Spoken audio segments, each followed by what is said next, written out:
All right, so we are here today with Jody Cundy MBE.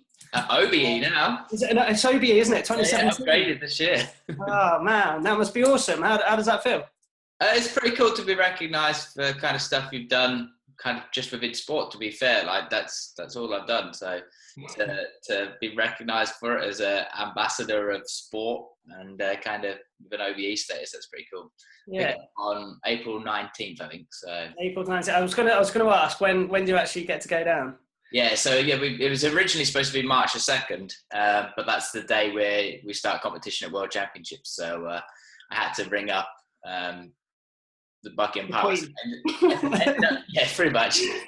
Sorry, Queen, can't do it today. And the problem was there was about 4 of us that are on the team that have all got our investitures on the 2nd of March. So I think I must have been the 3rd or 4th person to call her on Monday morning at 9 o'clock, and she wasn't best pleased when I rang her. But in the end, it got it all sorted out. So 19th of April would go off. And do you get a private ceremony then, or? No, it would be they're always doing MBEs and OBEs, investitures and stuff. So yeah, I don't know who will be with this time.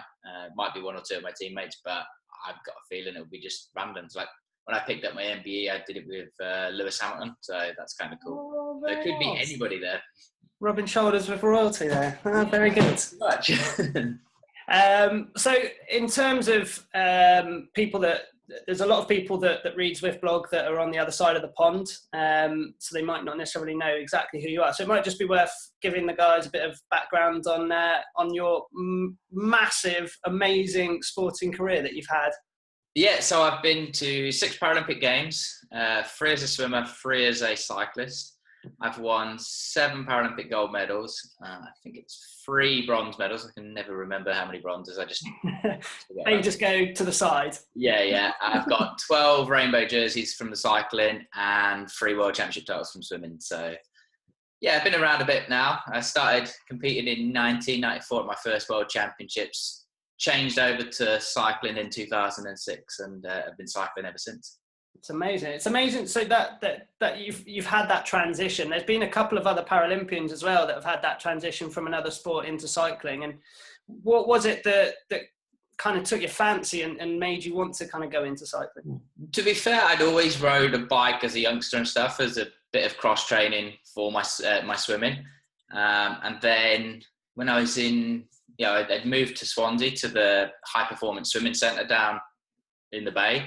And one of my friends said there was an open day at the Newport Velodrome, and did I want to go?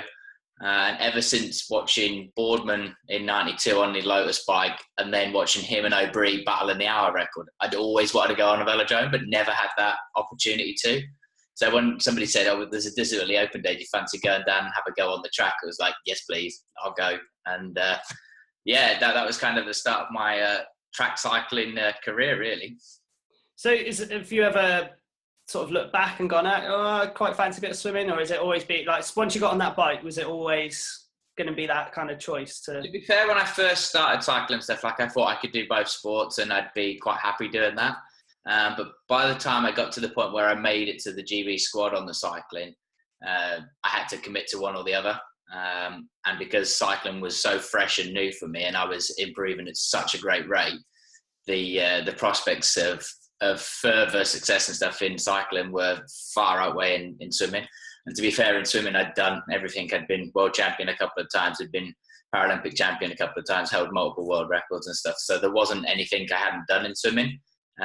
Whereas I was getting this opportunity to try and do it all again in another sport. So I took that risky gamble, and it all paid off.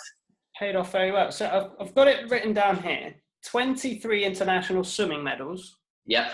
So and when you look at your list of the medals as well, there's like a couple of bronzes and a couple of silvers in there. Yeah.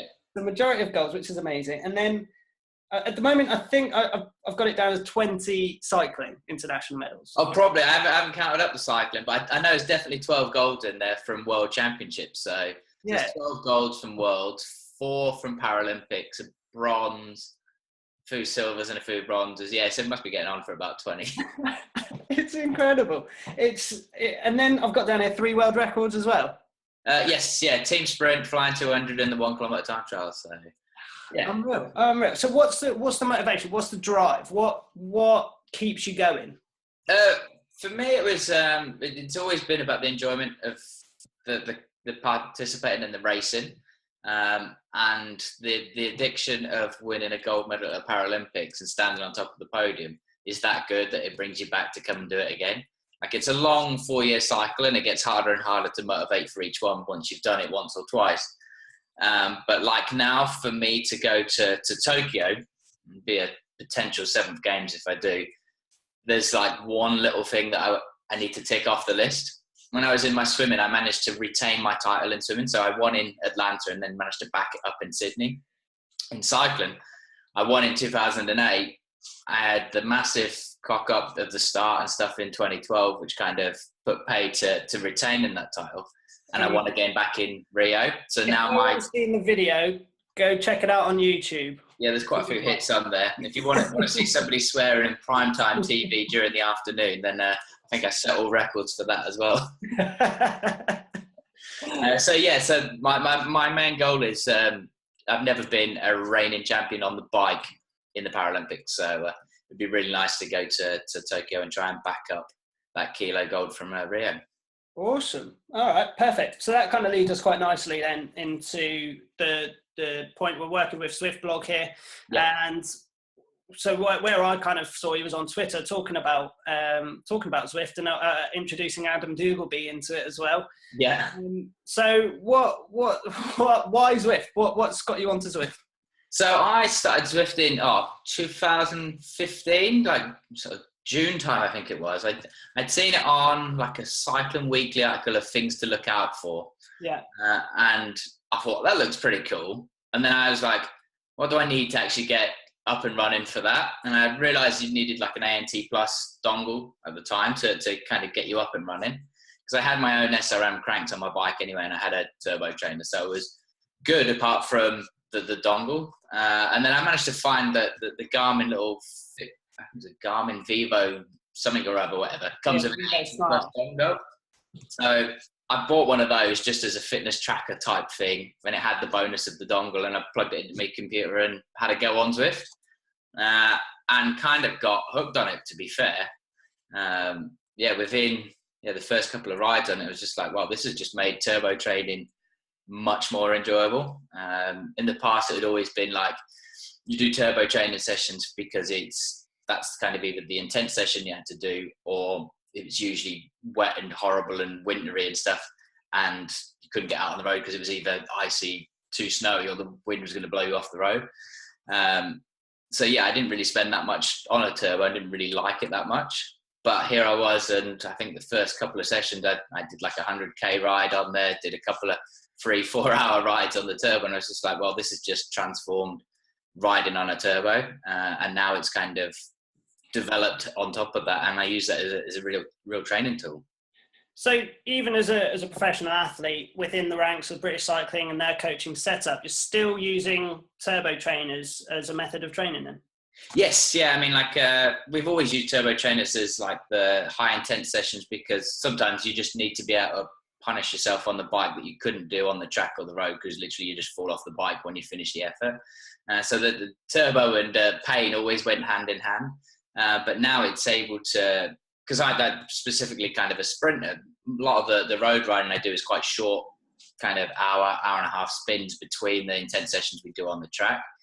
And Zwift hands itself perfectly to that. So you can just jump on the bike and you get the equivalent of going out for an hour or whatever, without the hassle of putting loads of kit on and stuff, or going out in the wet and the cold and other bits and pieces. I don't miss riding out on the road and stuff, but it's just really nice when it's, especially the winter months and you're training for the track season, that you can just jump on the bike and you've got hundreds of people you can ride with, group rides, or you can go and do the workouts and stuff depending on what the coach has said.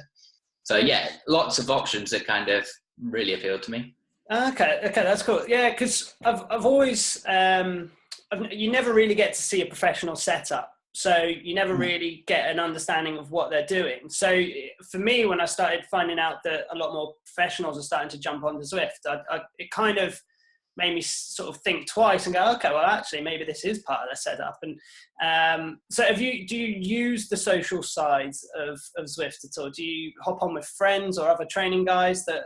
Well, I've managed to introduce 3 or 4 of the guys that are on our team, certainly within the paracycling setup or whatever, to Zwift.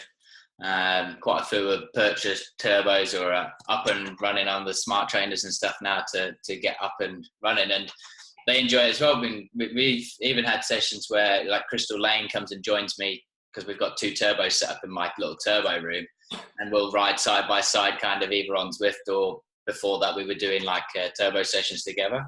Okay. So is that the coaches then at British Cycling? They're not sort of going like, oh my God, he's doing too much, or it's too kind of... No, because I mean, whatever they're setting us, we're kind of doing. So if it's like an hour spin or whatever, an hour spin's pretty easy. And especially on Zwift, you can just jump on and you can do an hour spin. It's just like trying not to get carried away and going for King of the Mountains and sprints, or going into group rides that are way too fast or whatever, and thinking, you know what, this is almost like a race. So yeah, it's kind of going on there and knowing what you're going on there for. So like if I was going to go out and do an hour and a half spin or whatever to loosen my legs before I had a track session in the afternoon, I could go out and do it on the road, but like I can quite easily do exactly the same on Zwift and have the benefit of time being taken out, so I got more time to recover by just jumping on the bike and continually moving. Yeah. So what kind, have you seen any benefits from it this winter, or has anything changed? I'm a lot warmer, a lot drier as well. Yeah, the fingers are still there. Yeah. So like, to be fair, we've just changed all kit with British Cycling. I haven't really tried any of the wet weather stuff out and the cold weather stuff out, because pretty much if it's been miserable and cold or whatever, I've been on the turbo on Zwift, and any other time I've been away in Mallorca and on the roads in the sun. So yeah, it's crazy to think that now I can do quite a lot of my training sat in front of a TV screen. It's quite nice still going outside. I do enjoy riding outdoors and stuff, but living in Manchester, it's not exactly dry a lot of the time. So this winter's just been pretty miserable just to look out and go on the bike. So yeah, I've been really thankful for Zwift.